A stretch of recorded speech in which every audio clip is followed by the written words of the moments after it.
Teacher কারণে অনেক বাচ্চারাই কিন্তু করলা খেতে চায় না। তবে এইভাবে যদি করলা ভাজি করে দেওয়া যায় তাহলে বাচ্চা বুড়ো সবাই কিন্তু আঙ্গুল চেটে পুটে খেয়ে নেবে।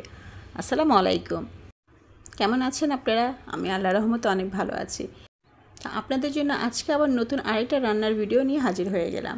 তো আমি আজকে তিতা ছাড়া কিভাবে করলা ভাজি করা যায় সেই করলা ভাজির ফুল রেসিপিটা আপনাদের সাথে শেয়ার করতে চলে আসলাম। আমি এখানে 250 গ্রাম উস্তা অথবা করলা যে যেটা বলে থাকেন সেটা নিয়ে নিলাম, আর সুন্দর করে পাতলা পাতলা করে কেটে নিয়েছি এবং কিভাবে বিচিগুলো ছাড়িয়ে নিয়েছি সেটাও আপনাদেরকে দেখিয়ে দিয়েছি। তো করলাগুলোকে কেটে আমি এখন এখানে 1 চামচ লবণ দিয়ে বেশ ভালো করে কষলে নেব। আর লবণ দিয়ে এভাবে করলাটা মেখে রাখলে কিন্তু করলার তিতাটা কিছুটা কমে যায়, পুরোপুরি কিন্তু কমে না। এইভাবে আমি মেখে অল্প কিছুক্ষণের জন্য রেখে দেব, তারপরে কিন্তু লবণ আর করলা মিলে বেশ অনেকখানি পানি বের হয়ে যাবে। এখন আমি করলাগুলোকে খুব ভালো করে হাত দিয়ে চেপে চেপে পানি বের করে নিচ্ছি। আর এই যে পানিটা বের হবে এইটাই করলার তিতা ভাবটা কমিয়ে দেবে। এইভাবে সবগুলো করলা আমি খুব ভালো করে চিপে পানি বের করে নিয়েছি। এই যে পানিটা দেখছেন অনেকখানি কিন্তু পানি বের হয়েছে, পানিটা এখন ফেলে দিচ্ছি। তারপর আমি করলাগুলোকে খুব সুন্দর করে ধুয়ে নেব। আমি যেহেতু করলাটা কাটার আগে ধুয়ে নেই নাই, সেক্ষেত্রে আমাকে করলাটা খুব ভালো করে ধুয়ে নিতে হবে। করলার গায়ে কিন্তু বেশ বালু থাকে, এই জন্য কাটার আগে করলাটা ধুয়ে নিলে বেশি ভালো হয়, পরবর্তীতে আর অত বেশি ধোয়া লাগে না। তো করলাটা খুব সুন্দর করে ধুয়ে আমি পানি ঝরাতে দিয়ে দিলাম। আর এই ফাঁকে আমি চুলায় বসিয়ে দিলাম একটা প্যান। তো সেখানে আমি পরিমাণ মতো তেল দিয়ে দিলাম। তেলটা গরম হয়ে আসলে আমি এখানে দিয়ে দিব 1.5 কাপের মতো পেঁয়াজ কুচি। করলা ভাজির মধ্যে পেঁয়াজের পরিমাণটা একটু বেশি দিতে হয়, এতে খেতে টেস্টটা ভালো আসে। মিষ্টি আর তিতার একটা সংমিশ্রণ থাকে, খেতে কিন্তু দারুণ লাগে। তো পেঁয়াজটা একটু ভাজা হয়ে আসলে আমি এখানে দিয়ে দেব 4-5টা কাঁচামরিচ ফালি করে। পেঁয়াজ আর মরিচটা হালকা একটু ভেজে নিয়ে এখানে আমি দিয়ে দেব সামান্য পরিমাণ হলুদের গুঁড়া।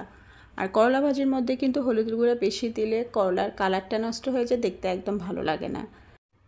অল্প হলুদে করলার কালারটা অনেক বেশি আকর্ষণীয় হয়। এখন আমি এখানে দিয়ে দিচ্ছি মাঝারি সাইজের একটা আলু, একদম কুচি করে।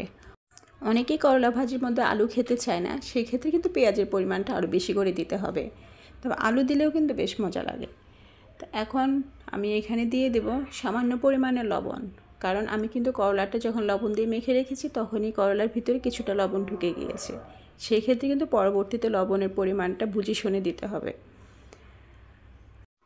লবণ দিয়ে করলার সাথে খুব ভালো করে মিশিয়ে একটু নেড়ে ছেড়ে নেব।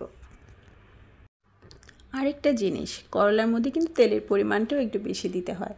অল্প তেলে কিন্তু করলা ভাজিটা অনেক বেশি ড্রাই হয়ে যায়, খেতে ভালো লাগে না। তেলের পরিমাণটা একটু বেশি দিলে কি হয়, করলাটা একটু ভাজা ভাজা হয়, তো খেতে ভালো লাগে। তা আমি এইভাবে কিছুক্ষণ পর পর করলাটা নেড়ে ছেড়ে ভাজি করতে থাকবো। আর যারা ইউটিউব থেকে আমার ভিডিও দেখছেন তারা অবশ্যই আমার চ্যানেলটি সাবস্ক্রাইব করে দেবেন। আর যারা ফেসবুক পেজ থেকে দেখছেন তারা আমার পেজ একটা লাইক ফলো দিয়ে দেবেন। আর আশা রাখছি আপনারা সবাই আমাকে সাপোর্ট করবেন। আপনাদের সাপোর্ট না পেলে তো ভিডিও বানানোর আগ্রহ একেবারে হারিয়ে ফেলবো। তো আশা রাখি আপনারা সবাই আমাকে সাপোর্ট করে যাবেন আর আমাকে ভালোবাসা দেবেন। তো আমার করলা ভাজি কিন্তু প্রায় হয়ে গিয়েছে, আমি এখন একটু ভাজা ভাজা করে নিচ্ছি। এই যে দেখেন কি সুন্দর একটা লুক আসছে করলার। তা আমি এই পর্যায়ে এসে চুলাটা বন্ধ করে দিচ্ছি। আর এই করলা ভাজিটা কিন্তু দুপুরে গরম ভাতের সাথে খেতে অসাধারণ লাগে।